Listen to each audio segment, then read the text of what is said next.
তৃতীয় শ্রেণীর বিজ্ঞান বই নিয়ে ধারাবাহিকভাবে আলোচনা করছিলাম। প্রথম অধ্যায় নিয়ে আলোচনা দিয়েছি, তোমরা সেখানে অনেকগুলো কমেন্ট করেছো যে দ্বিতীয় অধ্যায় নিয়ে আলোচনা দেওয়ার জন্য। তার ধারাবাহিকতা এখন তোমাদের সাথে বিস্তারিতভাবে দ্বিতীয় অধ্যায়টি নিয়ে আলোচনা করব। প্রাণী পরিচিতি। প্রতিটা বিষয় আমরা খুঁটে খুঁটে দেখার চেষ্টা করছি, যেমন তোমরা চাচ্ছ ঠিক তেমনই দেওয়ার চেষ্টা করছি। চলো আমরা দেখে নিই। পৃথিবীতে নানা রকমের জীব আছে। জীব মানে কি? এই যে মানুষ, গরু, ছাগল, পশু পাখি, এগুলোই তো জীব। প্রাণী এক ধরনের জীব, তার মধ্যে প্রাণীও এক ধরনের জীব। আমরা আমাদের আশেপাশে নানান ধরনের প্রাণী দেখতে পাই। এগুলো চলন, খাদ্য গ্রহণ, দেহের গঠন, আকার, আকৃতি, রং ইত্যাদিতে ভিন্নতা রয়েছে।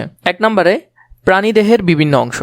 পৃথিবীতে অনেক রকমের প্রাণী আছে। বিভিন্ন প্রাণী দেহের গঠনও ভিন্ন, মানে এক এক প্রাণীর দেহের গঠন এক এক রকম হয়।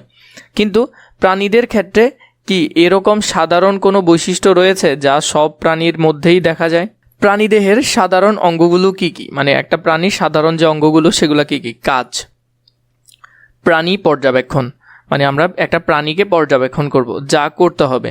প্রথমে এখানে আমাদেরকে বলেছে একটি পরিচিত প্রাণীর ছবি আঁকি এবং দেহের বিভিন্ন অঙ্গ নাম লিখি। তো আমরা একটা পরিচিত ছবি, যেমন এখানে বিড়াল ছানা দিয়েছে, তার বিভিন্ন অঙ্গগুলোর নাম এখানে লিখতে হবে।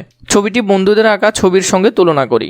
3 নাম্বার, ছবির প্রাণীর সাধারণ অঙ্গগুলো নিয়ে সহপাঠীদের সঙ্গে আলোচনা করি। যেমন এই প্রাণীর মধ্যে এখানে বিভিন্ন রকম অঙ্গগুলো আছে, এগুলো যদি আমরা একটু দেখি। কান, এরপরে এটা হলো চোখ, তাহলে এখানে চোখ লিখবে। এটা হলো মুখ, এটা হলো নাক, আর এটা হলো পা। তো এই যে এখানের মধ্যে যেগুলো আছে এগুলো তোমরা এখান থেকেও সুন্দর করে লিখতে পারো। যেমন চিত্রের ঘরগুলো হলো কান আছে, চোখ আছে, নাক আছে, মুখ আছে, পা আছে, সাথে লেজ আছে, যদি আমাদেরকে লেজ দেয়নি তাই প্রয়োজন নাই লেজ। সারসংক্ষেপ, প্রাণীর সাধারণত চোখ, কান ও মুখ থাকে। প্রাণীর কি থাকে? সাধারণত এইসব অঙ্গগুলো থাকে। বিভিন্ন অঙ্গ সম্পর্কে আরও কিছু জানি আমরা। প্রাণীর বিভিন্ন অঙ্গ সম্পর্কে জানব। প্রাণীদেহ বিভিন্ন অঙ্গ নিয়ে গঠিত। বিভিন্ন প্রাণীর দেহে বিভিন্ন অঙ্গ থাকে, যেমন মাছে একরকম, পাখিতে একরকম, কুমিরে, ব্যাঙে একরকম। আমরা যদি দেখি মাছের চোখ, মুখ, পাখনা, কান, আইস মানে ওই উপরে গায়ের উপর যেগুলো থাকে, ও ফুলকা থাকে।